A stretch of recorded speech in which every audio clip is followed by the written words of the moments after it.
Biology of the anopheles mosquito. The genus Anopheles is classified in the family of culicide mosquitoes. Most species favour stagnant water as their breeding places. Only a few decades ago, the blood-sucking females were responsible for spreading the pathogen of malaria in Europe as well. The peripheral areas, with their thick vegetation, offer enough protection from fish and newts, which are the principal enemies of the Anopheles larvae and pupae. It's easy to find out whether a water body is colonized by Anopheles. A flat dish is lowered gently into the water. The resulting vortex washes larvae and pupae into the dish. But this is not the place to find the adult mosquitoes. They spend the daylight hours hidden in bushes or inside buildings. Its characteristic resting position easily portrays the Anopheles mosquito. The outstretched body forms an acute angle with the surface. A further sign of recognition are the spotted wings. Female mosquitoes feed on nectar and blood. The maxillary palps lie close to the proboscis. The antennae of the female are thin and provided with fine bristles. The male, on the other hand, possesses bushy antennae and broader maxillary palps. Its mouthparts correspond to the piercing and sucking type of the female Anopheles, but are less pronouncedly developed. The male feeds only on plant juices. At certain times of day, mainly in the twilight hours, the males leave their resting places and gather in swarms. Females fly into these swarms and are mated. These lab shots show details of the copulatory act. The male holds the female with claspers located at the tip of its abdomen and deposits the sperm in the bursa copulatrix or genital pouch. The female's genital orifice is located between the flap-like genital appendages. From here, the sperm migrates to the spermatheca, which is discernible here as a darker region. The spermatheca is a highly chitinous capsule. Here it has been dissected together with its afferent duct. The sperms inside rotate vigorously. The supply of sperm cells is sufficient to fertilize the female's entire ovarian components throughout her life. The sperm is filamentous. The head is only slightly thickened and is therefore not clearly differentiated from the tail section. Its overall length is about 300 micrometers. After mating, the females require a blood meal to facilitate egg maturing. The night-active mosquitoes find their hosts by means of sensory organs on the antennae and maxillary palps, which respond to odorous substances, carbon dioxide, and warmth. When probing the capillaries, the labium bends away, allowing only the piercing tools to penetrate. The saliva, injected at the same time, contains anticoagulant factors and has a vasodilatory effect. In the midgut, the ingested blood is concentrated through extrusion of water and salts. In the process, the mosquito excretes surplus water. This is clear at first, but is later colored red with hemoglobin. The total uptake of blood can be up to double the insect's own body weight.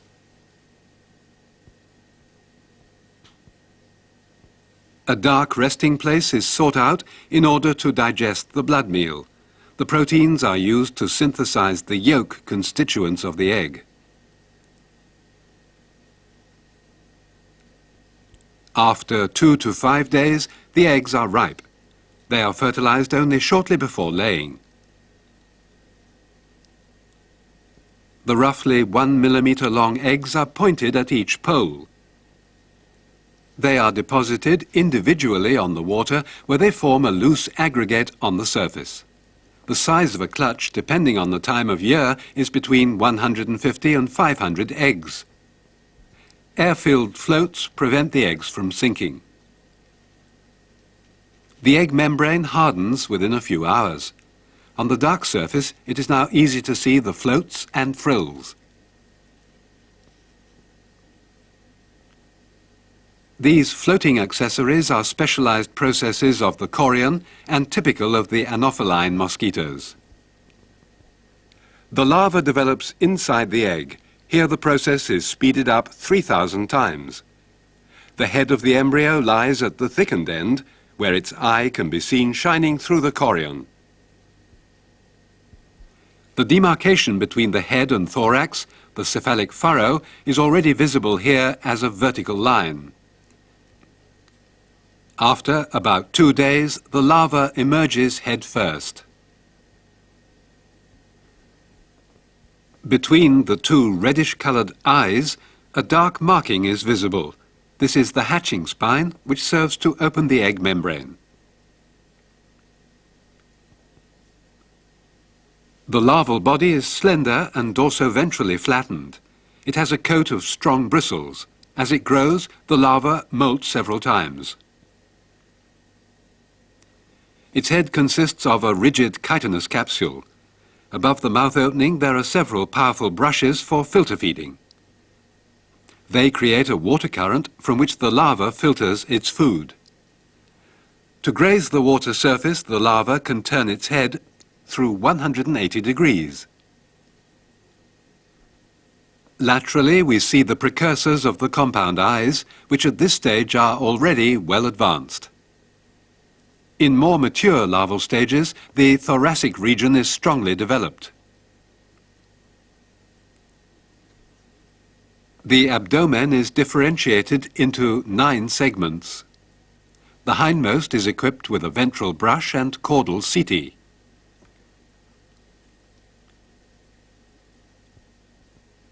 Water-repellent hairs aid in keeping the larva parallel to the water surface.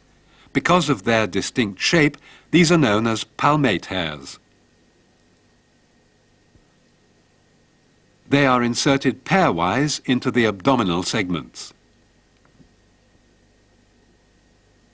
In side view, the typical horizontal resting position parallel to the water surface can be seen.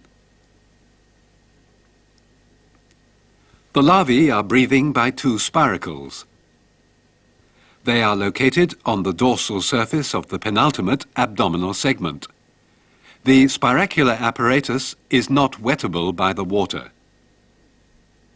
The larvae swim with sideways twisting movements directly under the water surface, but on being disturbed, they can also dive deeper. After a further molt, the 4th stage larva pupates. It ceases feeding and floats mostly near the surface.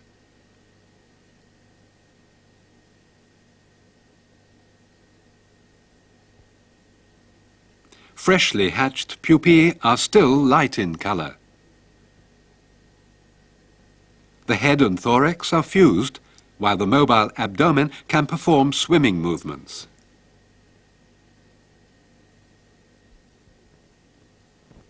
The pupa breathes via respiratory trumpets on the prothorax.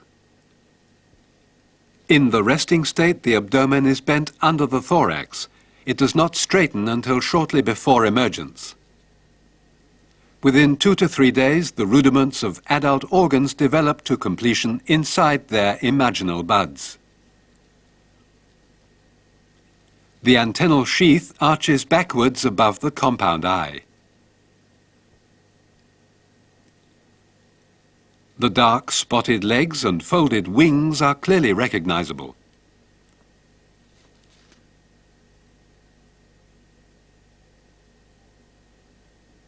Before the actual process of the imago hatching from the pupa, the old cuticle separates from the new.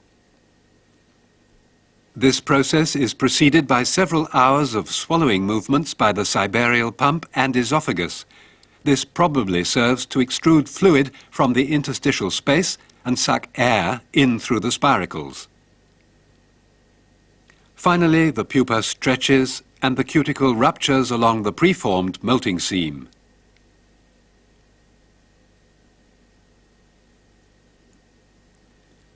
Viewing the molting pupa from the front, it is clear to see how the thorax is first pressed out of the exuvia by the pumping movements.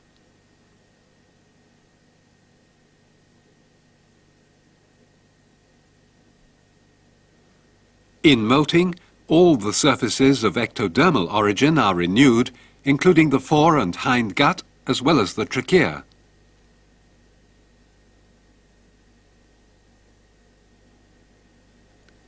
Like a thin filament, the pupal trachea is withdrawn through the spiracle. The high hemolymphatic pressure produced by the air-filled gut first unfolds the head appendages, followed by the legs and wings. It is maintained until the extremities are fully hardened.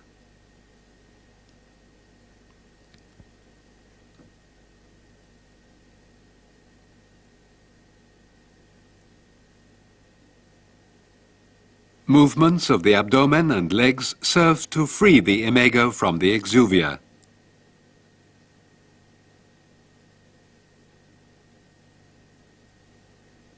Emergence cannot proceed unless the water surface is sufficiently smooth.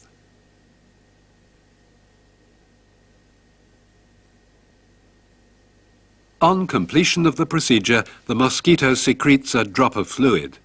This consists of the secretion of the Malpighian tubules and the remains of the larval intestinal contents. The imago is not ready to fly until the cuticle is hardened. After copulation and a blood meal, the female will seek out a suitable biotope for oviposition. The globally distributed anopheles mosquitoes exhibit strong biological diversity.